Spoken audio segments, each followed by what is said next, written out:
Hello, good afternoon, and a huge warm welcome to this Power Half Hour on this topic of conversations that matter. And for those of you that I haven't had the fortune of meeting just yet, my name is Rob, and I am the founder and director of an organisation called People People. Before I tell you a little bit more about People People and what we're about, and as well as, of course, what we're going to be covering over this next half an hour, I wanted to do a very small piece of housekeeping, which is just to say that if you're joining us on LinkedIn, which I think the majority of you will be, I will be inviting you as we go to chuck some thoughts in the comments section, which then crop up to the side of my screen, and I can see them and interact with you as we go, proving, if nothing else, that it's live. So get your fingers ready at your keyboards. And also there's sometimes a little bit of a lag. Wonderful the tech is, sometimes it just means there's a heartbeat of a delay. So if you type something in and you go, "Is it ignored me? What's wrong with him?" Several things are wrong with me, but not for now. I'll be able to come to them momentarily, and I've noticed them arriving a little bit later than when you've typed. So without further ado, let's crack on. For those of you that don't know us, People People, a brief potted history, so partly you know what you're in store for, was founded about 8 years ago now with the support of the quite wonderful Prince's Trust, now called the King's Trust. So we were very lucky to be a Prince's Trust supported business. And what our work involves is exploring two core things with the organisations that we partner with and the participants that we help support. And those two things are that we look at interpersonal choices that one might make in the workplace, and we support people to increase the choice or choices available to them across a range of different contexts. So that's everything from managing conflict to assertive-based conversations to listening more attentively to those around them to presentations. And we also do something called mindset management, which speaks to the second thing that we explore, which is the intrapersonal. So there's thoughts, beliefs, ideas, feelings that kind of ooze through to our behavioural outputs. So we often work with what we call the outside in, so adjusting the dial on our behaviours in order to be able to intentional impact on those around us. And then also working from the inside out. So just having an exploration of our thoughts and beliefs that underpin our behaviours and finding how we can examine them in a way that gives us more autonomy in our lives. And we're very lucky to do that across a wealth of different sectors. And the way that we do that work is that we use acting tools and techniques underpinned by a psychological mindedness. And we use coaching too. So I'm an executive coach, and I'm interested in partnering with people to move them to where they want to go to. Which takes us to our time together now, this idea of conversations that matter.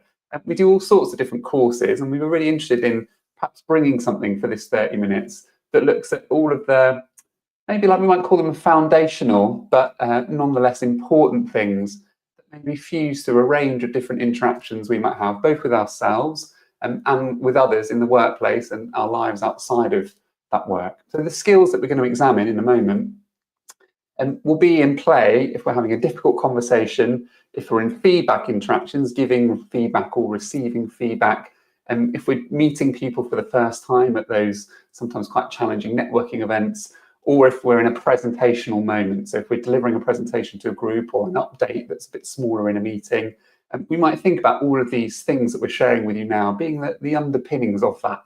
If we're aware of it, and if we think about it, and if we hold them in mind, we might be able to make those things a little easier for ourselves.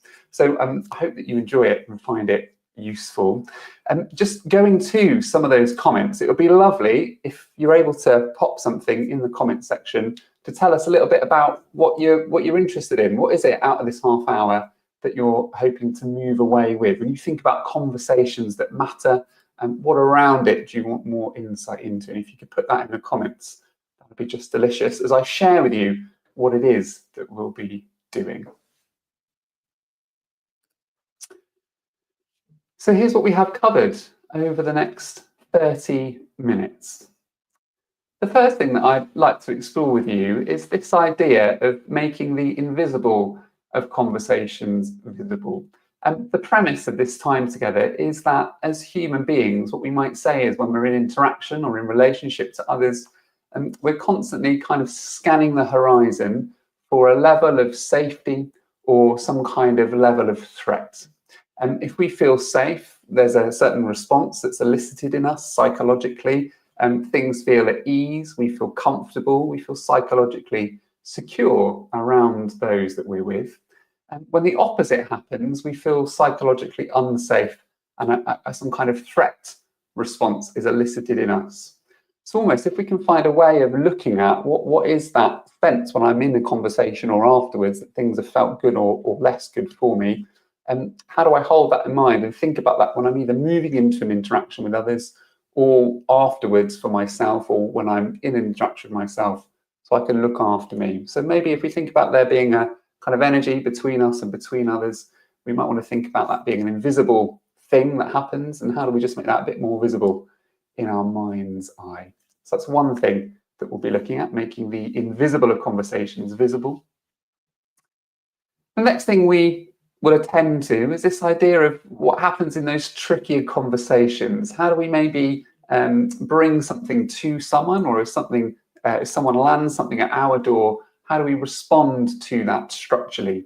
So perhaps there's something we can lean on, some kind of strategy from a structural point of view that means I know I'm able to hold myself a little more upright in those moments, and I know not just how I'm saying something, but more crucially, what it is that I might be saying. And the third thing we'll do is I've got just an idea, just a little inkling of something that might help us build some meaningful connections with those around us.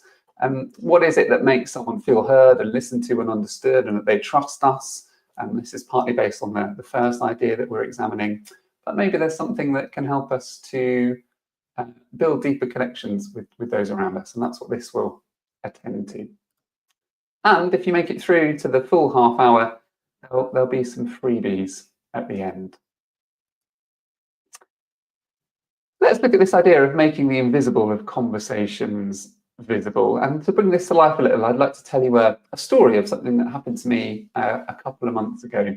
And we were very lucky to be working with one of our partner clients, and we were doing a series of sessions with them over multiple days. And the routine of my day to go and deliver those sessions was I'd get up, have a brekkie, and they would start at about 11, these sessions, so they were kind of quite a nice leisurely start for me. And I'd leave my house about 9 o'clock, get there, settle into their offices, and then we do multiple sessions in one day of the same course, right? So 2 or 3 of them we would deliver.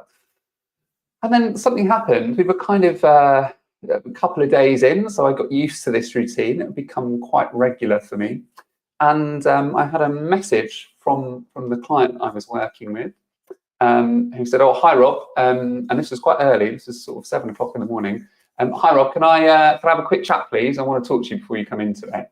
That was what the message said. Not necessarily in that tone, but that's how I read it. And suddenly, as soon as that message arrived in my WhatsApp messages, panic ensued. And I was chatting to my family, and I was saying, "Do you know what? I don't know what I've done wrong. This is a nightmare. I think I'm in trouble. Maybe participants made a complaint. I will." And so I WhatsApped back and I said, "Yeah, absolutely, but only when I'm on the way to the station, I'll give you a call." And for the next hour, whilst I was getting ready to leave, I couldn't stop thinking about what they might want to talk about, what I'd done wrong, what had happened. Were they just going to cancel the work? But they'd signed a contract. Am I still going to make the money? All of those thoughts are whirring around my head. And the model I'm about to share with you speaks to, when I think about it in hindsight, what I noticed going on inside myself. And a lot of it's attended to by this quote by someone called David Rock, who's a social neuroscientist and has written a few wonderful books, but this one in particular called Managing with the Brain in Mind. And what David Rock says is that the same neural responses that drive us toward food or away from predators are triggered by our perception of the way we are treated by other people. So in other words, our brains aren't always able to tell the difference between a social threat when we're in those situations where something doesn't quite feel right to us, like a sudden unknown message that lands on our laps, or an interaction where someone's behaviour seems different to how we normally perceive them, an existential threat when we're running out of food or our lives are in danger by some kind of predator. David Rock refers to that as a reward response or a threat response. So when we think about having conversations that matter, what we might want to think about is this idea of going, well, what is it that looks at ensuring that the ground that we're laying, the foundations that we're putting in place for this interaction, make sure that someone else around us feels really safe. And with that in mind, we could explore something called the SCARF model. And before I do that, I'm quite interested in this slide here, which was some research done in 2004 that looked at some brain scans that were captured through fMRIs, so functional MRI machines. And it shows that the same areas that are associated with distress, which are those areas on the left-hand side, for those of you that get really into neuroscience, they're called the dorsal anterior cingulate cortex, are at play when social pain occurs for us and when we feel socially rejected or socially threatened, and physical pain. So those two bits on the left-hand side are kind of firing when we feel socially unsafe. And on the right-hand side, that frontal cortex, or the ventral prefrontal cortex, is associated with regulating that distress. So I just think that's really interesting for us to notice that when we're in those conversations that really matter, are really important to us and others, we're primed to work out if it's a danger to us. And the neuroscience completely backs up sometimes what we experience in those moments. And the SCARF model, which was developed by David Rock, who that quote is from, looks at different areas, key social domains or factors that if we look after them in an interaction, we're more likely to move people towards that reward response. And so where that orange flash on that scan is decreased, rather than a threat response. And the SCARF is an acronym, and here are the 5 areas that we might want to think about in relation to SCARF. So the first area is called status, which is our relative importance to others. The idea is that when there's even interpersonal status that exists between us and other people, we're more likely to feel a reward response. Or if our status interpersonally becomes increased somehow, then we feel like a reward response is activated. So the idea behind this is that we as humans are highly sensitive to changes in perceived social standing. It doesn't need to be hierarchical. It could just be that the way that someone looks at us or positions themselves next to us, or the pace in which they speak to us, or the language in which they use to us, either balances that out, increases that for us, or underplays it, which is when a threat response becomes elicited. So a sensed threat to status triggers that strong emotional response in us. But if we get things like really positive feedback, particularly if that positive feedback becomes public, not for all of us, but for some of us, that can start to boost reward responses, as can having a behavioural awareness of things. And I've written TA there for those of you that are familiar with transactional analysis. It could just be really interesting to notice that when do we feel like we're adult to adult versus critically parental and rebellious child, etc. And so it's those ideas and principles behind a behavioural equilibrium or equanimity between us and others that balances out status. So when we're having conversations that matter, either we're on the receiving end of them or we are, I suppose, bringing that to someone, how do we make sure we balance status? So when we go back to my anecdote of the WhatsApp I received, there was a perhaps questioning of my own status in there, because it wasn't necessarily attended to by the person that messaged me, and I didn't necessarily take autonomy over it and say to that individual, oh yeah, great, can you tell me what it's about and how you're finding things so far, which may have balanced the status out. The second part of SCARF is called certainty, which is our ability to be able to predict the future. And this was particularly out of whack when I received that unknown message. By the way, the outcome of that was that person's family member was unwell and they couldn't meet me at the office. That was all it was. And they just wanted to call me about it, to tell me about it. But my brain told me something very different, because my brain was craving predictability and it really disliked the ambiguity of that message.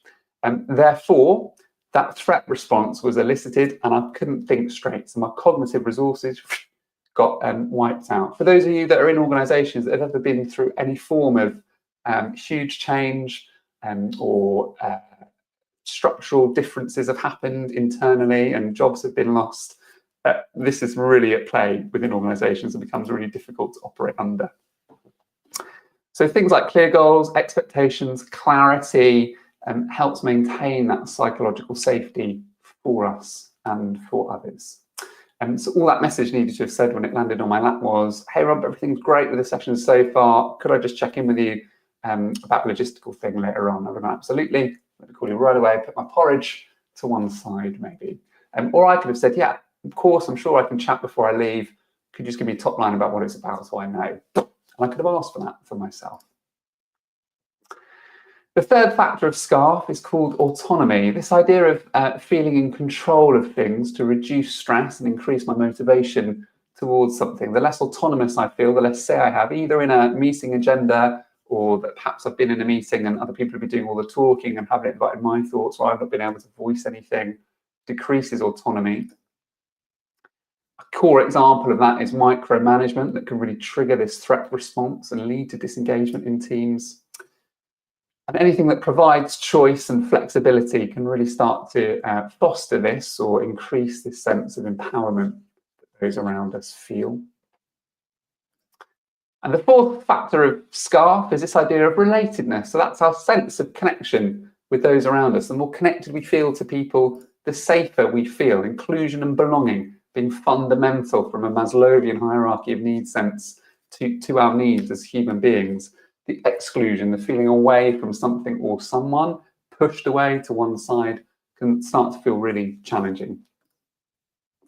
So the more that we invest in trust and strong relationships, and crucially here, it doesn't mean we have to love each other or particularly always like each other, but we're just looking for commonality amongst us in our purpose, our values, our goals, and that we attend to relationship in a really respectful, open way, can build this sense of relatedness between us and others.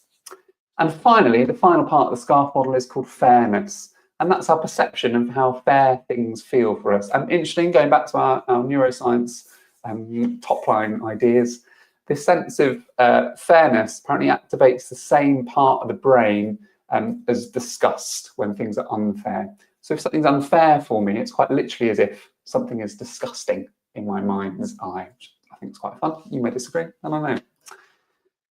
So perceived unfairness activates that strong threat response. And we're looking here at not what is fair in general, but what is fair to someone and them as an individual. So how do we calibrate that? I think is interesting to think about. It's how transparent we can be with something and how consistent we are to build trust in our teams if we have a team. And the more fair things feel, the more support there is towards this idea of reward and psychological safety. So to recap this SCARF model, there's 5 key domains that if we attend to them, it's more likely that people feel safe when we're having conversations that matter. So if we're balancing the interpersonal status between us and others, if we're looking at this idea of certainty, of priming the ground, making sure people know what it is that they are there for and that we're talking about and that we're clear in our behaviours too. If there's an autonomy between us and between others, or particularly someone can have a say and have a voice in things and things are shaped with them, not for them. If there's a relatedness, so if there's a trust and a strong relationship that's been invested in by all parties. And finally, if there's a fairness, we're moving towards a reward response. So just inviting you to reflect on maybe a conversation perhaps that you've had recently, maybe one of those that mattered most. What we might want to think about is this idea that maybe if something felt out of whack for us, or you notice someone having a response, or after that conversation, things haven't felt right between you and others, I would put a good £2.50 on the fact that one of these 5 of the SCARF was out of kilter or not looked after. And so post this half an hour, perhaps an invitation to reflect on, well, what is it that one could say in certain conversations under each of these, and how might we say those things, and how do we structure things that make sure that each of these 5 areas are really looked at and looked after.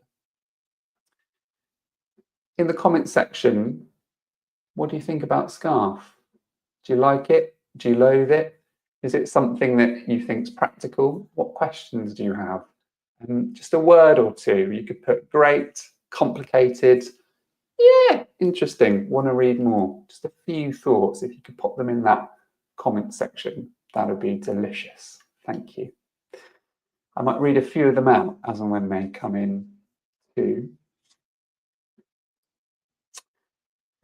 In a moment, I'm going to move on to an in-the-moment structure, something we can maybe hold on to in those trickier conversations. And by trickier conversations, I don't mean that it has to be like very, very difficult for us to have because of the topic. It could just be something that internally we notice we feel slightly uncertain or slightly unsure about. Perhaps with my client, going back to that story, maybe there's something I wanted to mention to them about how that played out that morning, and maybe this is a structure I might want to use.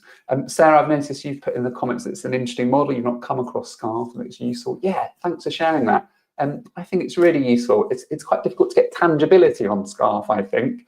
It's something that unless we really almost like etch out with a pen what it is that we could say under each of them, then it becomes like water in our hands. But sometimes it's just a useful reflective tool, if nothing else. And Verity, great, resonates with positive feedback you gave recently. It did not land as intended. Yeah, that's interesting, isn't it? Even when we're trying to land something positive, people often move into those interactions really primed for something to happen. We all have a blueprint of those sorts of conversations, and sometimes it can feel kind of out of whack, I think. Mohammed, very interesting model. That's great to hear, Mohammed. Certainly sounds fit for purpose. Good news. I'm not even on commission for it. Imagine if I was, that would be lovely, wouldn't it? But alas, no. An inner can be used in planned conversation in advance, but hard to think of all these 5 areas kind of in the moment. Yeah, that's a really good point. I tend to agree. I think in the heat of the moment, going back to the WhatsApp I received, I should get different stories, that's the only one I've got. I think it's interesting, isn't it, that I didn't think in the moment, oh, I've had a response. Why might that be? I wasn't zen-like enough to go, I'm just feeling uncertain about it. Let me navigate it. It was kind of after the fact that I thought about it. So maybe once we become really integrated with it as a skill, we could do things in the moment, but perhaps it's about a planned or a post interaction moment, just so we recalibrate should similar happen again for us with that person or people or in general. Yeah, nice thoughts. Thanks, team. Let's move through to this in-the-moment structure for trickier conversations. And I've completely fallen in love with the model I'm about to share with you, so I hope you're aligned to it. Otherwise, I'll be on my own in a corner. It's from a book called Non-Violent Communication, and that book is by someone called Marshall Rosenberg. And what Marshall Rosenberg talks about in his book is that he's used this model that I'm about to share with you across multiple different areas to support people to communicate their wants and needs with others when it really matters the most. And those areas are couples therapy. So this could save your relationships for those of you that are a couple with someone. And also war zones to negotiate or to begin to negotiate peace and get the parties involved in that conflict to just begin to communicate with each other. And the model is, I'm not sure if I think I shared its name, it's called Non-Violent Communication. And essentially it follows like a 4-step structure, which we can use in the moment, I think, or to plan our messaging. And this is how it starts. And I'll give you an example of if I were to then talk to my client about me being a bit unsure about how that played out in the morning, maybe this is what I could say. So I'll just talk you through it first and I'll give you an example. So the first step of it is when I notice, or when I hear, or when I see X, Y, Z, I feel ... because X, Y, Z, and what I would like is, or how open are you to the next thing happening? What you'll notice here is the use of I statements. So never at any point within this structure is the word you used towards someone else. Never are we saying we at any point. But maybe in some circumstances dilutes the impact of what we're saying. And there's no ums, there's no ahs, there's no minimizing language. So words like just, like, kind of, sort of, a bit, quick. and it's highly structured to explore something evidential that we've noticed happening, a felt response to it, and then an articulation of a need, of a next step that we would like to happen. And quite typically what we might say is in moments of conflict or difficulty that can coexist between us and others around us, some of those stages are absent. So either I'm accusing someone, when I notice you never telling me what you want, I've kind of moved into a confrontational mode. Or I just articulate, you know, when I notice this thing happening, I feel really upset about it and I don't like it. I'm not actually moving through to the ask, or I'm just commanding what I want. Look, what I want you to do is message me when the workday starts rather than when I'm getting ready, rather than the full suite of things. So going back to my example, if I think about this on the fly and my WhatsApp messaging, I might say that when I notice that I receive messages about work for that day at short notice, I feel panicked and overwhelmed and concerned because I don't know if I'm in trouble or if I'm not doing my job properly. And so what I'd like is that when a message is sent out of hours, it has a top line of what it is that is going to be discussed before we have the discussion. I could probably condense that and make it a bit neater. But there's just something interesting, I think, in noticing, well, actually, I'm communicating something from my point of view. And I never said, look, when I notice you're texting me at 7 in the morning before work at 10, I feel like you're really, you know, mugging me off and making me worried about things. And so I'd like you just to not do that. It's just from my point of view, and it's so nice. And Mohammed, I think you're talking about SCARF in this comment, but there's an element of emotional regulation to the initial response. So you understand flight or fright triggers. And I think what this does, when we think about SCARF, it really attends to you're giving someone autonomy. If you phrase it as a question at the end, you know, how open are you to let me know what it is that you'd like? Or how open might one be to this thing happening if I avoid the you? So that's a model one could use. And in the 2 minutes that we have left, the final thought I'd like to share with you is an idea to build meaningful connections. As in my work, I meet loads of people all the time, from participants to clients to people that are part of the program but not necessarily in the room or outside of the room, just that you move into or meet day to day, or networking things. I'm always really interested in, like, in a short amount of time, what is it that helps build connection? And sometimes you might think it's about me transmitting things, storytelling, sharing stuff, small talk. All those things are true. I think the one thing that will get you the biggest bang for buck is this principle called open Socratic questions. So the nature of open questions being anything that starts with how, what, when, where, how, or who. Why is also an open question, but we're cautious about its use because it can feel critical. Why did you not tidy your room? As my mother used to say. And what makes them Socratic is that you're allowing someone's answers to be the seedling of your next question. An example, if I said I had scrambled eggs for breakfast, an open Socratic question would be, what were your scrambled eggs like? So you've taken scrambled eggs, I didn't really have scrambled eggs, and you don't need to know my breakfast, and you've asked a question on scrambled eggs. And I might say, oh, they were delicious, thanks.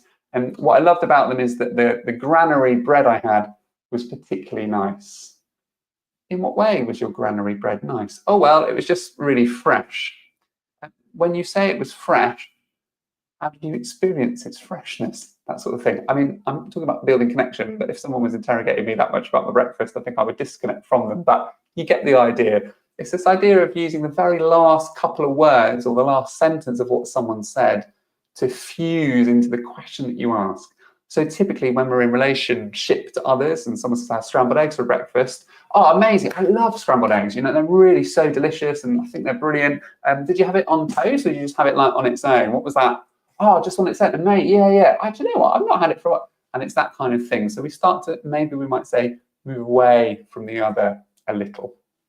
So open Socratic questions, it's used a lot in coaching. And I think just listening and receiving what someone says before we go to chip in can just help someone feel listened to, heard, understood, and ticks off loads of elements under that SCARF model that we looked at. So in summary, here's what we've explored in our 30 minutes. It flies by. It does for me, might not for you, but there we go. You can tell me if it does or doesn't. It's all about, I think, in conversations that matter, surfacing reward responses. If all we hold in mind is, listen, I just want to make this person feel safe, and that a reward response is elicited, brilliant. And SCARF can help attend to that. We're speaking, if it's a difficult conversation or a bit of feedback, we're looking with I in mind, yeah? Evidential.